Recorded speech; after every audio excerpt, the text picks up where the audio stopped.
Yes, on YouTube, what is happening? In today's video, I'm going to be showing you the top 5 guns you need to level up before Warzone drops. I'll be showing you a mix of primary and secondary and all attachments involved. If you enjoy the video, don't forget to like and subscribe. When Warzone is out, we will almost be doing daily uploads showing you all the new methods for the new game. Let's get into the video. Right then, first gun on this list, as you can see, is the KSV. I've decided this gun over some other of the SMGs. The KSV fits a little bit more into Warzone's playstyle. It's fast, it's got decent damage range, and it's also very stable. The accuracy is really good on it. As you can see from the stats, it's got a really good bullet velo with this loadout attached to it as well. 860 millisecond bullet velo is really good. The effective damage range within close range is 26. Let's say Warzone health is still 300. It will take just over 11 bullets to kill, and with the extended mag 1, which makes it a 40 mag, as well as obviously the high bullet velo and the effective damage range, the movement speed on the gun is quite fast, at just under 6 meters a second.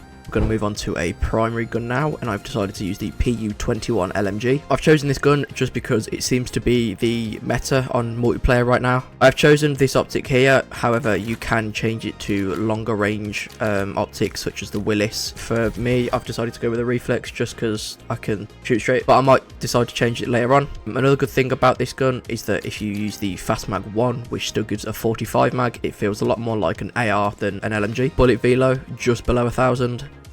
Which means you're going to be killing at good meters. 26 damage per bullet. What you're looking at, 11 bullets just over to kill. Moving on to a personal favourite of mine, we have the Tanto .22. It feels super light, got good movement speed, and the damage range is also really good. With this one, on the SMGs, I've decided to put a sight on it. The iron sight's a little bit bad on it. Take a look here. This is the iron sight, which it's not awful, but this feels a little bit more natural. You could opt for the extended mag 2, but it's going to slow you down way too much. If you want to use the 50 mag, obviously go ahead. And then once again with overpressured, I prefer overpressured over recoil springs or rapid fire in this one, for example. Rapid fire is definitely viable on this. The gun already kills quite quickly, and rapid fire just makes the gun wobble way too much. If you're someone that struggles to control recoil, rapid fire might not be an idea, but you can try it out and give it a go. Bullet velo stats, once again, just below 900 milliseconds, and look at that effective damage range, 38 inside 7 meters. So for close range gunfights, this is probably going to be the most powerful SMG you can have. You're looking at an 8 bullet kill with a 40 mag, so you know you can do the maths, get 5 potential kills in a 40 mag. One thing that does let this gun down is obviously the fire rate, but I feel like the damage range definitely bumps it up a little bit. Movement speed is also really good, and like I've just shown you, the stability of the gun is also really good. Moving on to a bit of a weird one on this list, I've got the Krakova.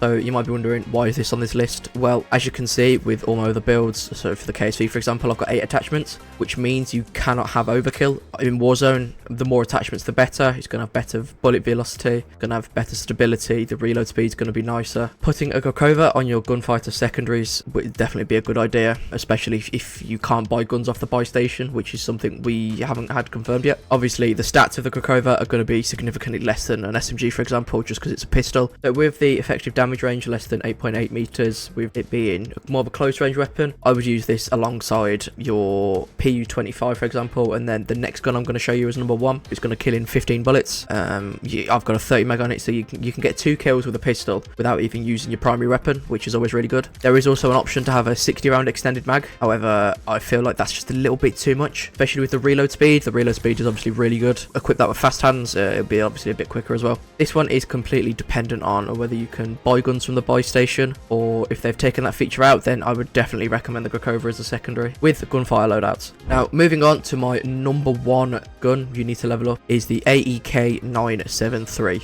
Now this gun is already broken in multiplayer, but adding Warzone attachments to it, and with Gunfighter obviously, it actually hits really hard and the accuracy is insane. As you can see, the bullet velo of the AEK is 1300, which is one of the highest bullet velos we've ever seen in a primary weapon. Obviously it's a marksman rifle, so it's going to hit a little bit harder, but the RPM as well is also really fast. Look at the effective damage range just below 41 meters. It's 40, that's insane. And then anything beyond 60 is 32. So obviously based on those damage ranges, if you're inside 40 meters, you're going to be killing it in 7 bullets. And bearing in mind it's a burst gun, so the rounds are coming thick and fast, and with a 45 mag, you think about how many kills you can get even without reloading. And then with everything over 64 meters, it's still a 9 bullet kill, or just over a 9 bullet kill, sorry. Essentially you can get just under 5 kills with a mag. Once again, the optic is obviously personal preference, and so is the extended mag. I've got the 45 round mag on just because it makes it a little bit faster. However, you can equip the 60 mag. If you're a stiffer player, then you might opt for the extended mag too. Which, just look at this gun in the firing range, for example. It hardly moves, it's got good bullet velo, and even that back target you can still hit with pretty much ease. You know, I've only hit 51% accuracy there, which is really low, and I've still got 18 bullets left. So if you go back to what we said, that's still a potential 2 more kills with Warzone health available to you. Day 1, my loadout would definitely be the AEK, potentially the Tanto. I might switch between the Tanto and the KSV. If you can buy guns from the buy station still, obviously that is still yet to be confirmed, like I said earlier. But if not, we'll be pairing the AEK with the Gokova until we can get another loadout, which then will be obviously adding the Tanto or the KSV. Anyway, that is it for today's video. I hope you found this quite useful, and hopefully this helps you decide what guns you're going to be needing for Warzone. Like I said, content is going to be coming out almost every day from November the 14th onwards. Going to be seeing new metas and everything, including obviously this AEK. But yeah, thank you for watching, and I'll see you next time.